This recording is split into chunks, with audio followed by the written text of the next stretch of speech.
Hello, everybody. Peace and blessings be with you all. My name is Lale Tuncer, and this is Lee Weissman. And we're here today to do a spiritual dialogue session for the charity Universal God Message of Peace, which we hope we'll be doing on a regular basis, getting together to talk about some important spiritual concepts and a little bit about Mr. Lee Weissman. He's quite well known as a spiritual mentor, a long-time interfaith activist, and a teacher and a prayer lead for a synagogue in Washington. And myself, I'm a GP, family doctor, a mother, a Muslim, and I live in the UK. And we're both we're both charity trustees for the charity Universal God Message of Peace, which is a charity which was founded in 2019. And the aim of the charity is to try to promote peace and harmony between people of different faiths by promoting, from an Abrahamic perspective, promoting the common values and virtues of humanity and the things which bring people together, such as love, kindness, peace, tolerance, respect, forgiveness, humility, gratitude, patience, perseverance, all these beautiful things. And the reason why it was set up initially was because obviously we see, a lot of bad, negative things happening in the world in the name of religion. So we're here to try to promote the beauty, the beautiful teachings of the Abrahamic faith, and try to educate ourselves and promote love and kindness, really. And I'm really grateful for this opportunity, and I want to thank Lee Weissman for agreeing to be part of the team and for being here today. And of course, all gratitude, praise and thanks and glory be to our Creator for giving us this opportunity to hopefully use all of our gifts, blessings and talents and knowledge, or any wisdom and understanding, to share it with other people, to use our mouths and speech to the best of our abilities. Amen. Okay. Beautifully said. So today we're going to be talking about self-reflection. Yes. So I want to begin with a personal story that for me it's actually really, I think, my first encounter with the idea of self-reflection as a spiritual discipline. It was many years ago in Chennai, India, where I lived at the time. And if you want to know more about that, then you have to find out more about me. But I had a teacher, Professor Habibullah Shah, who was a physics professor in the university, but also a Sufi teacher. And I had just started becoming interested in my own religion, and I was not sure exactly how to proceed. Like, what should I do? It's such a big task. When you look at faith and you think, oh my, it's so big. Where do I begin? So I asked him, I said, how should I begin? And he said, well, there are two things. This one thing is, do you know how to pray? I said, yes, I know how to pray. So he said, pray once a day. In the morning when you wake up, get up early. It's very easy in India because everybody gets up early in the morning. And so get up and pray. And I said, what else? So there's only one other thing. He said, every night before you go to bed, look at everything you did during that day and divide it into two categories. Is it something that brought you closer to God, or something that took you further away from God? And if you think it brought you closer to God, do more of that. And if it took you further away from God, then do less of that. And I was kind of nonplussed. I said, what's that going to do? He said, it will do everything. And those were very powerful words. It will do everything. And in fact, he was right. In the sense that I don't think it has been probably the most, for me at least, the most kind of consistent useful spiritual practice that I know of. And instead of kind of making the decision, people make the decision, okay, I'm going to become religious, I'm going to become spiritual, I'm going to do all of that. By doing this, it kind of allowed me to develop, I think, in a more organic way. And to me, this was really the first introduction. And further on, when I left India and I said goodbye to him, and I asked him, I said, so look, I'm going to go and I want to study and I want to I want to find somebody who can teach me. I asked him for advice, and he said, well, listen, he says, if they don't tell you about this self-reflection thing, he says, don't bother with that. And I would give people exactly the same advice. I think if a kind of spirituality that doesn't include self-reflection is really not very valuable. It's really very fundamental, I think, to what it is, to our progress as spiritual beings. Of course, I completely agree with you. And that's a great bit of wisdom that your teacher passed on to you. And it just sums it all up, really. I mean, how can we ever, grow in areas of gratitude, forgiveness, being able to forgive and all these beautiful concepts and values and virtues if we don't self-reflect? How can we really know what it is that we like and what it is that we don't like, so that we can treat others how we want to be treated and not do unto others what we don't want to be done to ourselves if we don't self-reflect. So I mean, that's so basic. It's so basic, love your neighbor as yourself. Don't do unto, we all know, we all say these things, right? I mean, we teach them to our children. Don't do to others what you don't want them to do to you. Do unto others what you want them to do unto you.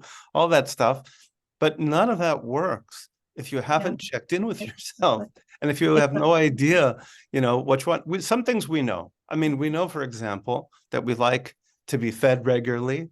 We like to be watered regularly.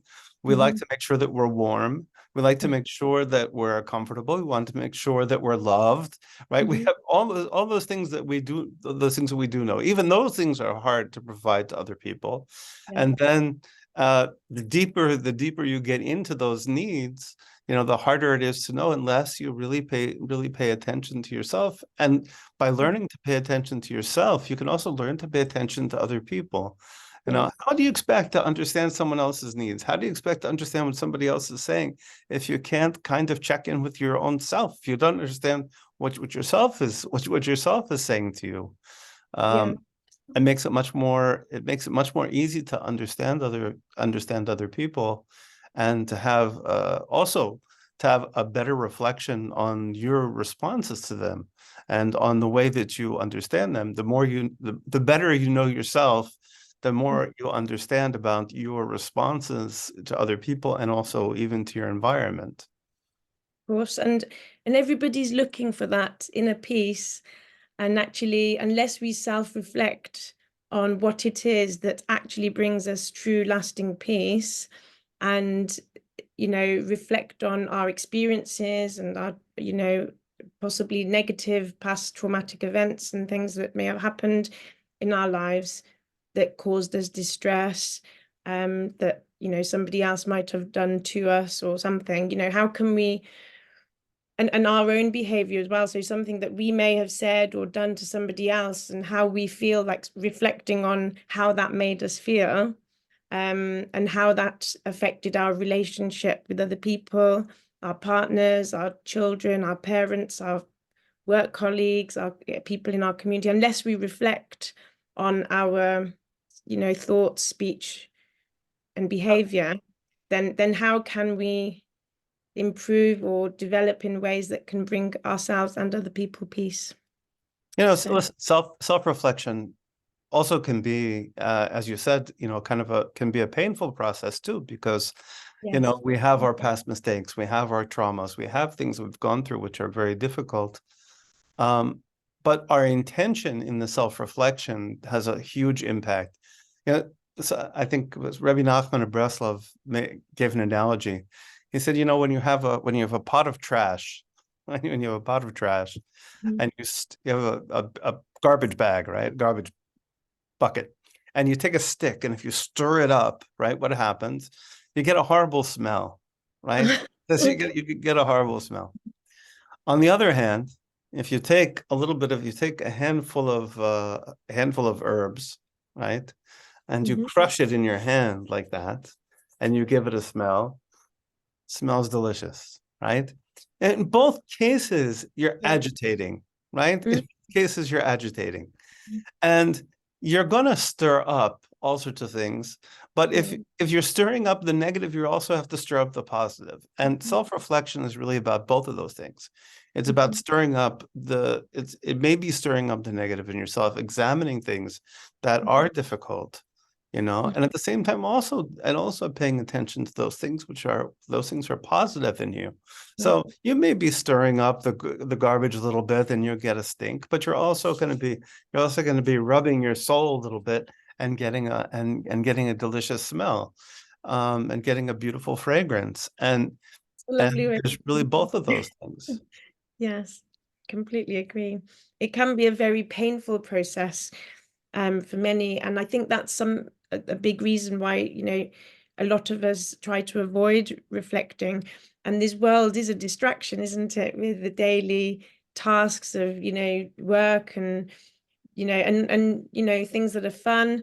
Um, and sometimes it's a little bit like running away. It can feel like running away. And then when you're sitting there, I think COVID taught a lot of people when they had to be alone, you know, um, with them by themselves, it sort of forced people to self-reflect. And that was, a painful process really for many, because we often distract ourselves with, things that we like doing in the temporary enjoyments of this world, don't we? Yeah. And sometimes people, go to drugs and alcohol and other things to help them forget, past trauma and past negative experience. But actually, there's a lot of hidden wisdom in those experiences that if only we, did take time to self-reflect, we could get that wisdom and yeah, and use that to, make light. Yeah. You It's so funny. know, I read all these old books, right? I read all these ancient books and old books, and people are writing, in the 10th century and the 3rd century, 4th century about distractions and how difficult it is to control the mind and how difficult it is. There are some, and I think about those poor people if they live today, yeah, right? that, Today we have an entire society that's built on distractions. It's not really actually it's not really distractions. A lot of it is built to sell you things, right? So we're being advertised to 24 hours a day in various ways. mhm, and and it's so easy to escape yourself, right? There used to be a few drugs, now we have all sorts of drugs. mhm, We have, of course, in the electronics, we have dopamine, mhm, you know, we have dopamine factories, carrying around in our pockets all the time. And so we're able to activate that very same system, right? Dopamine is taken up on the same receptors as heroin, mhm, not surprisingly. And so the addictions are really the same. So the number of addictions, the number of distractions have so much multiplied that it really can take us away from ourselves. And what's mhm, odd is that mhm, if we seek a little bit of solitude, we feel mhm. guilty, right? Yeah, I Because know. seeing solitude is like we're running away from something. When in truth, we're not running away from something, running to something, Mhm, right? Really running to something, because that's the place where the creator can be found. mhm, That's the place where our soul is able to express itself, is in that solitude. mhm, And so you're not running away from anything really. Um, mhm, and then when you come back to the world, right? If you kind of take a little bit of solitude, you come back to the world. Um, it can be as if you're seeing it. I remember those old movies It was at the Wizard of Oz, where the beginning of the movie was in black and white, and then all of a sudden it goes into Oh, it's Technicolor, so powerful. right? But And because I think when ideally, you do that's what that, happens. You know, yeah. the solitude allows you to be able to see that world in a different way. Instead of just seeing it as distraction, you can see it for its beauties. So we shouldn't feel guilty for wanting to take a little bit of time to self-reflect. Oh, beautiful. Thank you, Mr. Weissman. So, very wise words. Um, so, so we've talked a little bit about what sort of self-reflection is and why it's important. Let's talk a little bit more detail of how self-reflection can affect our relationships. Well, I mean, first that we already said that to Mhm. understand somebody else's needs, you have to learn to understand Yeah, needs, and yeah. that's to understand your own needs Mhm. is really a first step. A second is to understand, your responses, be able to monitor yourself. Mhm. Right? Um, it's there's a little bit of science, right? A little bit of science is if you were if you if you put one of those oximeters on your finger, Mhm. and you find that your heartbeat is over 90, is about over 90, is over 90, Mhm. chances are that you should not talk. Right? That moment you shouldn't talk, because the prefrontal cortex of your brain goes offline. You're basically in, uh, flight, fight, or flee mode, and you're in bad shape, and you're not going to be able to respond properly. So being able to know yourself, even to know your own bodily reactions, Mhm. when you feel yourself and you feel yourself breathing in such a Mhm. way, you're breathing heavier, you're anxious and so on, you should be able to know that, this is not the time for me to respond. Mhm. And, just knowing yourself to that extent can have an amazing impact um, Mhm. on your relationships with other people, reflecting on your childhood, your previous relationships, and processing those, you know, allows you to be able to deal with people and to be more present. And also learning to be more present with yourself allows you also to be more present with other people. You know, Mhm. we Oh, yeah. if you're constantly distracted, right? If Mhm. you don't know how not to be distracted, you're going to be distracted when you're with other people also. I mean, I go to restaurants sometimes. I saw yesterday, I saw two very religious men. I won't say what religion. Two very religious men, right? Mhm. Walking across the street, never mind that it was a very busy street and I thought they were going to get killed. And they're both looking at their phones. They're right next to each other, they're both looking at their phones. And I have a feeling they probably spend the entire day that way. And I've seen families sitting in restaurants and and the entire family is sitting around the table, and everybody is on their phones, and they're in a distant world. At least we should be able to say, okay, I know how to tune in. And Mhm. self-reflection really helps you to be able to tune in. Mhm. Um, Yeah, and see the other person rather than seeing right. through them and making them feel that their presence is appreciated. And yeah, and also I guess if you think, what is it that destroys relationships is often, parts of ourselves, such as, our ego and our greed and our envy and our, um lusts and our laziness or sloth, or these negative, our fears and our sorrows, all these things that are part of, every single person.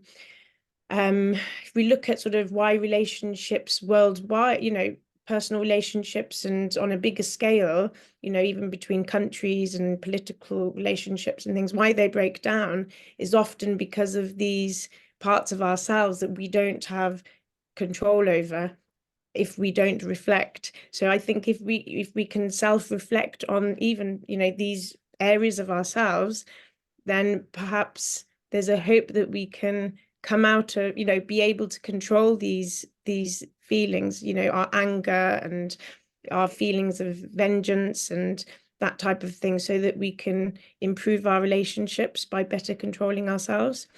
Even if we can't master those things, at I mean, least it's we obviously a know they're hard there, thing. right? They're part of, every, if you're a human being, I think, Right, everybody knows from a young age, from childhood, ego and we want sweets, it's all about me, me, me. right. It's a part of a human being, and they're actually beautiful qualities. And if they're put in the, they're used in the right places, they're part of who we are. And actually, I'm not saying that it's good to get rid of them completely, but to be able to control them in our relationships and reflect on how those emotions or those parts of us are having, negative or positive impact on our relationships, so that we can use them in the best way possible.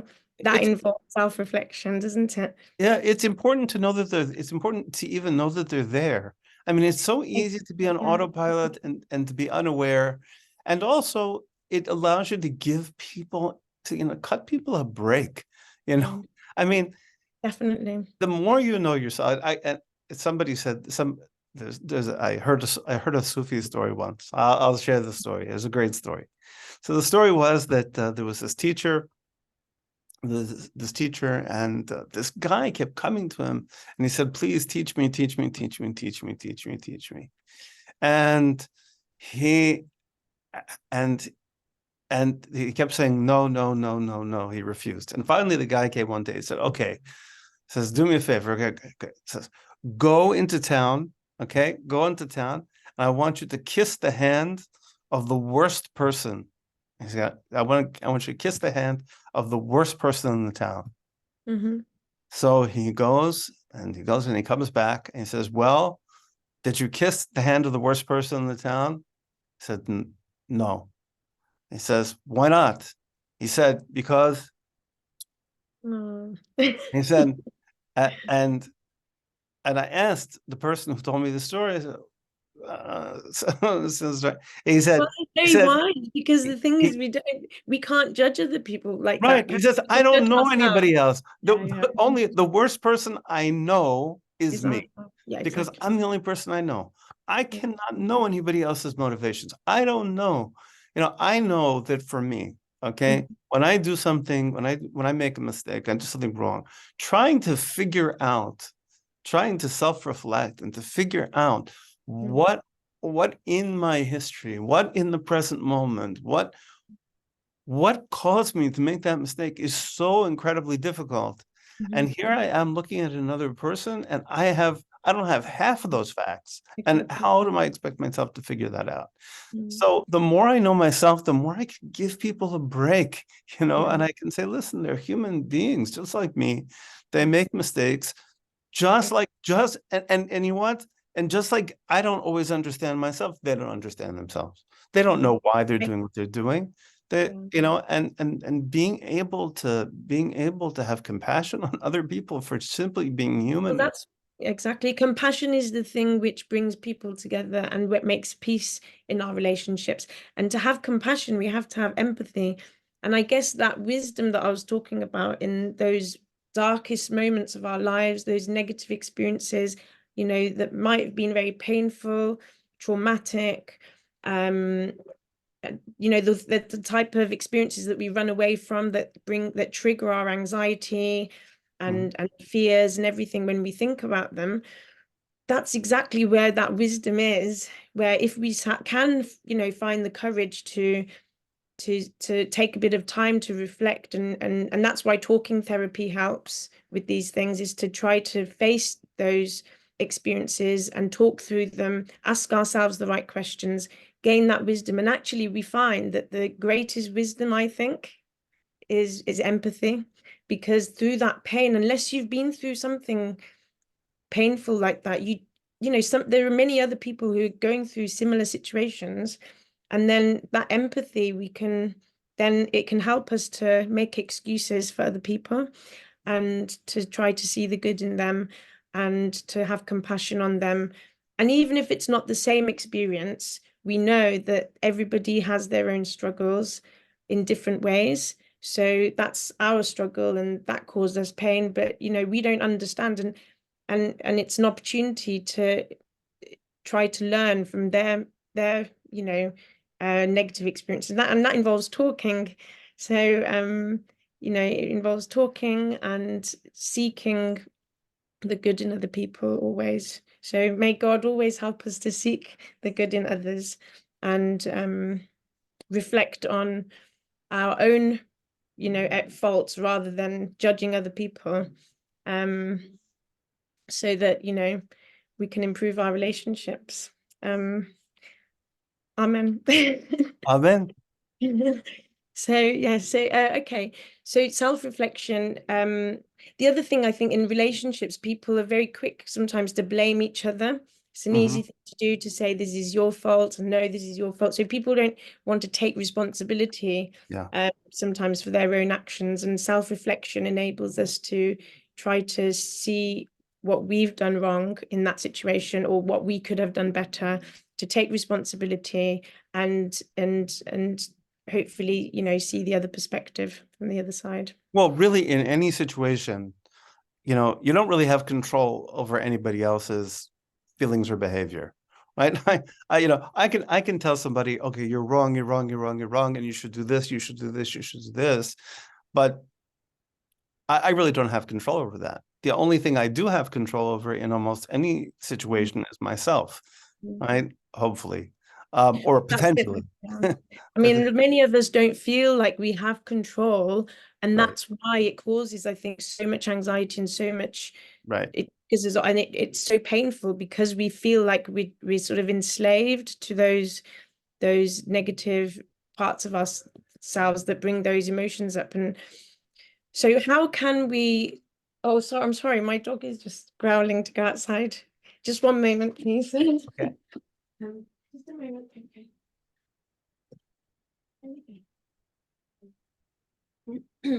Okay. Okay. So how, I think, for in order for us to hopefully inspire and encourage people to and ourselves as well, to reflect more, so that we can sort of rise up from, if you like, this enslavement to our lower self, then, and improve our relationships. What can we do to gain that courage, or what can we do to self-reflect better? What can we do? I think What should the first thing is to make a start. Yeah. The hardest thing is always to make a start.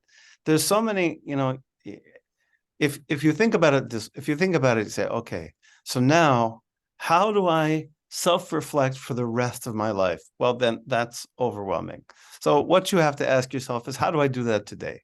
So it's very simple. Today, okay, so I don't know what time it is. I don't know what time it is there, but here in Washington, D.C., it's 1:57 p.m. So in a couple of hours, I'll be ready for bed. I'll start to get a little bit tired. I'll sit on my bed for a few minutes before sleep. Okay, and I'll take a look at my day. I'll set a couple minutes today, and hopefully maybe tomorrow I'll do the same thing. We can't speak about tomorrow, because tomorrow is a whole new world. Who knows what tomorrow is going to be? Okay, and yesterday is already a dream, right? It's gone. So all I have is today. So today, if I simply set the intention, okay, if I set the intention, I set the time, that's already a huge step, right? I mean, think about dating, right? I think everything's like dating, right? Think about dating. The worst mistake you can make is not to show up. Okay, the worst thing you can do is don't show up. Okay, so the main thing here is show up. Okay, so if you show up, okay, so you show up and you sit for a minute, you ask God for a little bit of help. Say, God, I'm going to be looking at myself. It's going to be a little bit difficult because I'm not used to this. I'm not used to this. Whenever we do something new, there's always a little bit of resistance inside of us, because a little piece of us goes, oh, I don't know about this stuff. Okay, so ask God, please help me through that little bit of resistance, and just allow yourself to ask yourself one or two simple questions, Mhm. and those could be the questions of your choice about how your day went, Mhm. and that's a really simple way, and Mhm. that practice itself will Mhm. become deeper on its own. Right. That's So that's the beauty of it. so you're saying, firstly, to ask, our creator or higher Higher power, however power, whatever you you want to, understand.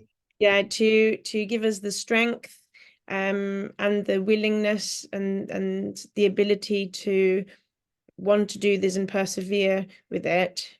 And secondly, not to say I'll do it tomorrow because we might not be here tomorrow, but actually today is a good time to start.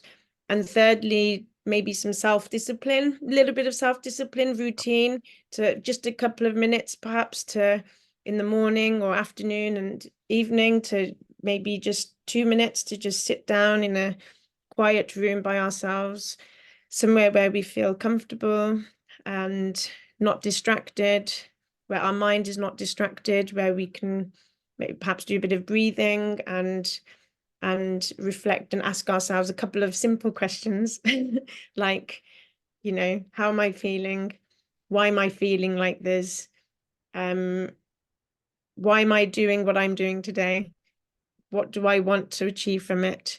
And is there what small act of kindness can I do to make someone smile today? Or something simple, And you know? the most important thing is a Yeah. little dance. No, Oh, yes, I think so. a little dance. No, you also have to, if you get yourself to do this, you have to celebrate a little bit. It's important. But when you get yourself to do something that's a little bit against your lower nature, right? Mhm. You have to give yourself a little bit of a dance, right? Now you have to say to yourself, oh yeah, I did it. Yeah, I did it. Okay. It's really important, Have that compassion on yourself. yes, compassion yourself, but also like have a joy in the fact that like you pulled it off. These things are not It's not easy. It's not easy just to break off for 2 minutes in the day, especially if, you've got a very busy day at yeah, work and with, kids, family, yeah, just to make a bit of time, even if it's just a couple of minutes. It's not yeah, easy.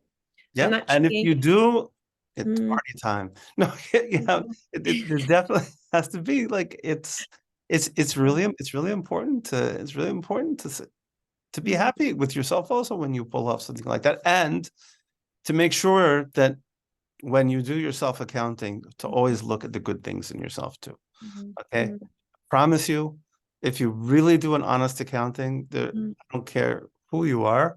yeah. Okay. Anybody who's out there, I'll point my finger at the camera. All of you, um, there's going to be more good than bad. You're going to see like Yeah, tons of good. And when we tonight, yeah, that's true. I think, we're all a mixture of things. And if it's a good method to, if you're trying to pass on some constructive criticism to somebody else, for example at work or something, to say something positive first about them, mhm, then put the negative thing in the middle, and then end yeah, with something positive. So why can't we do this to ourselves? yes, Let's think of, yeah, well, what can I, what am I good at?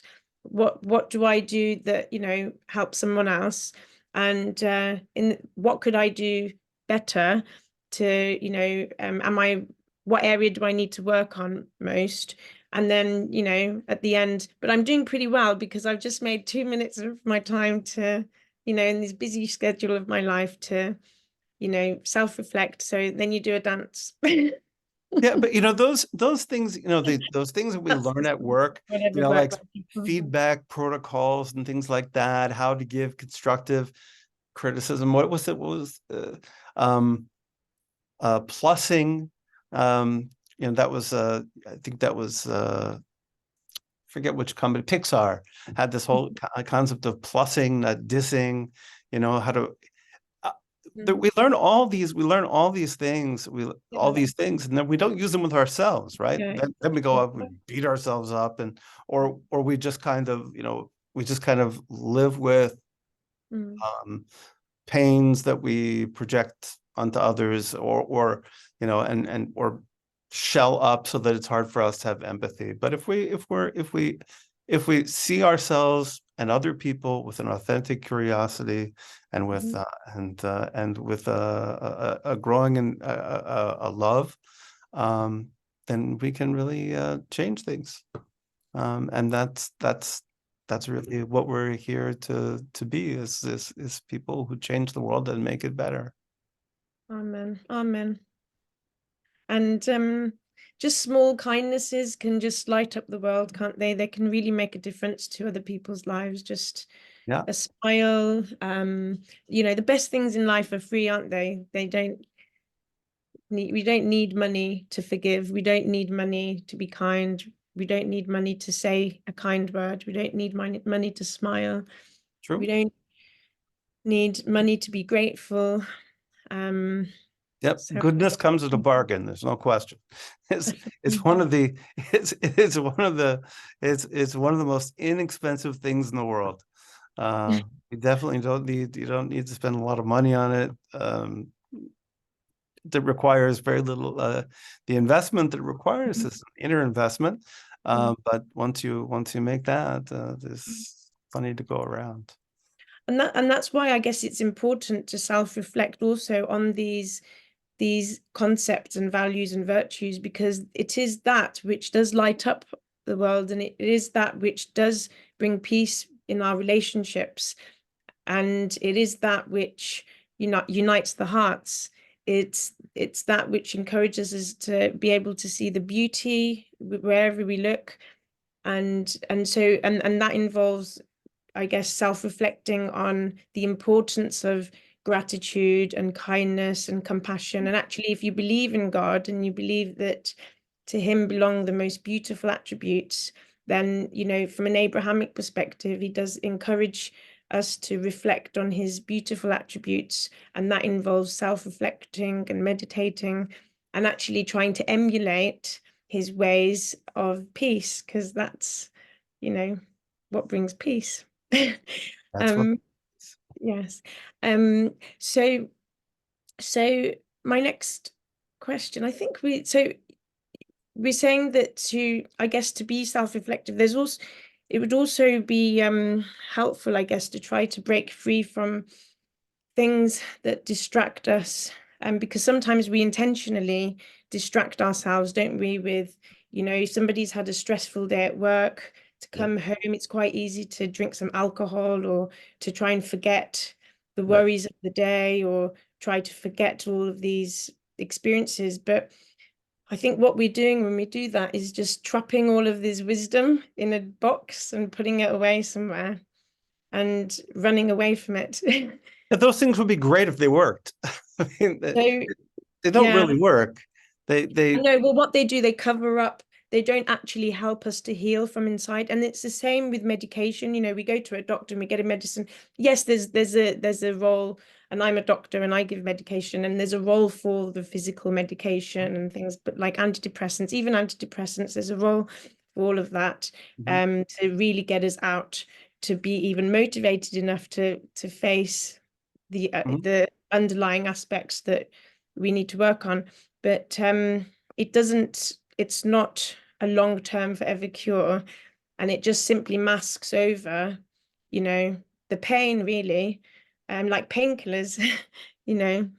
So I think, when it comes to pain and suffering and any ailment, um, self-reflection is a huge part of healing.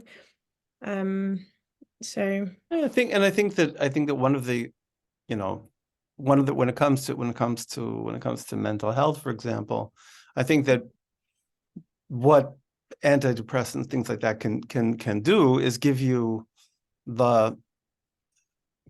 the kind of baseline, so to speak, yeah. to allow you to be Yeah, able, to allow you to do it. right, Because sometimes and people are so low that they can't right, face that, to, Yeah, so Yeah, they can help lift things up a bit so that you've got right. a Enough so that you're able to do that, and that's an amazing thing.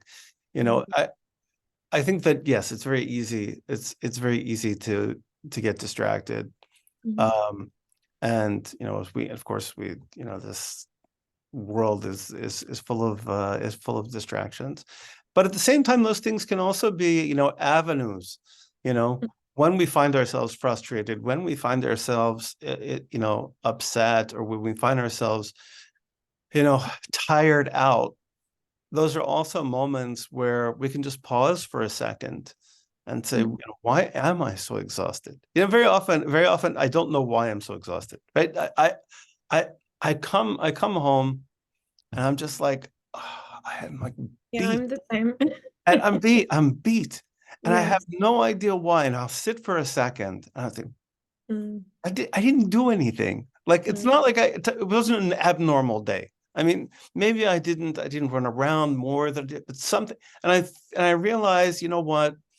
I had an interaction with somebody, and it kind mhm, of knocked me out.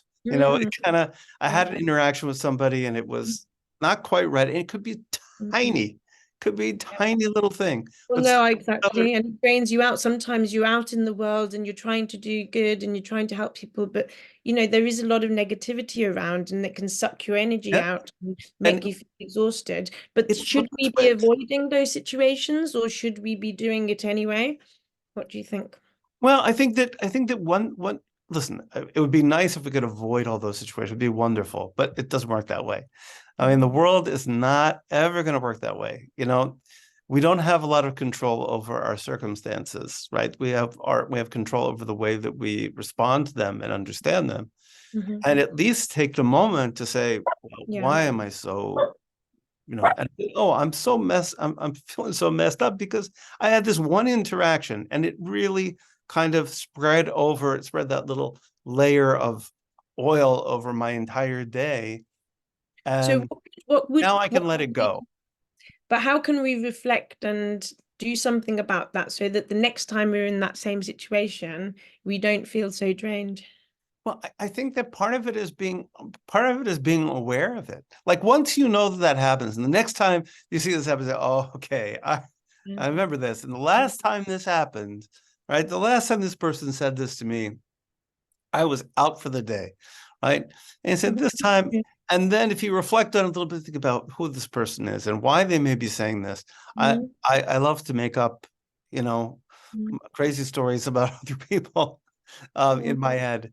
You know, why it is that they may have come up with this, why is they may have said this thing, and I try to mhm. give them as much the benefit of the doubt as That's possible. amazing. And That's now so amazing. I And can then be it's easier. calm. You don't, yeah, exactly. Perfect. Well, that's beautiful, and that's great that you can do that. And actually, if more of us could do that, I think the less drained we would feel when we're around those in those situations, because we would be the more we make excuses for people and pardon their faults and forgive them. I think that is the key to not feeling drained out and not feeling affected by these things and not being triggered, our anger and that type of thing. The more we see from another's perspective to the best of our abilities.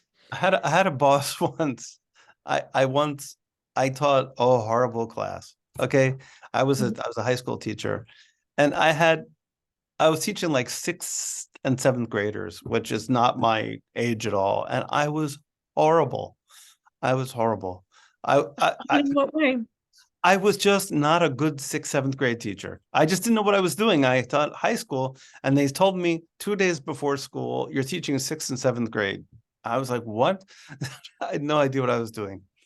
I'm sure And you were horrible. I'm sure you were fantastic. I said to my boss, I said, I'm going crazy. And he said, why? I says, he says, because I really want to do my best. I want to do my best. And I'm doing horribly. And he says, you are doing your best. It's just that your best is horrible. And Oh and no. he was right, not because not because I'm not a good teacher. I'm a good teacher. I You're a was a brilliant really teacher. good high school teacher, but I Mm. had no experience with middle school kids, and I had no idea what I was doing. Eventually, I came to understand what I was doing, and I got some help. And I had a friend who was a great middle school teacher who showed me what to do, Mm-hmm. came and taught my class, and I was Mm-hmm. like, "Oh, that's what you're supposed to do." So, but I was doing my best. Mm-hmm. I was. So as I long as really we're all was. doing our best, then Yes, and I that's look great. at other people and I think to myself, they're doing their best too. It may not be great. I mean, it may be that they're really not doing great, Mm. but they're doing their best, and their limitations are no. uh, They have the same kinds of limitations that I do. They face the same kinds of things that I do, right? Just like I walked into that classroom and I really didn't know what I was doing, in spite of the fact that I was getting paid for it, right? There are a lot of people in the world who are getting who don't know what they're doing, in spite of the fact they're getting paid for it. It's not. And I didn't know till 2 days before that I was going to that I was going to have to teach. And there are other people in the world also who maybe didn't know 2 days before they were going to have to do this, and weren't really prepared for it. And here I am in interaction with them, and So basically that experience of, feeling like you were a horrible teacher, which I'm sure you are doing a fantastic job, but your perception of that and your experience of that caused you to then have empathy on other right, people and exactly. actually, relate to them better, which is a beautiful thing. Okay. So, Yeah. yeah, very good, very good. So we should cut off because of time, because we don't want to make people listen. So if you like this, if you enjoyed this dialogue, then you're so lucky because you're going to get to hear us again. So, God. but on a different topic. So if you Yes. like this, then you can come back and you can hear more. Please subscribe and share, as they say. Subscribe and share. I feel like I Uh, should point at something. There must be something under there. If there's something under there, subscribe and share. okay, God bless you all. Peace be with you all. Okay. Okay. Thank you. Shalom. Bye-bye.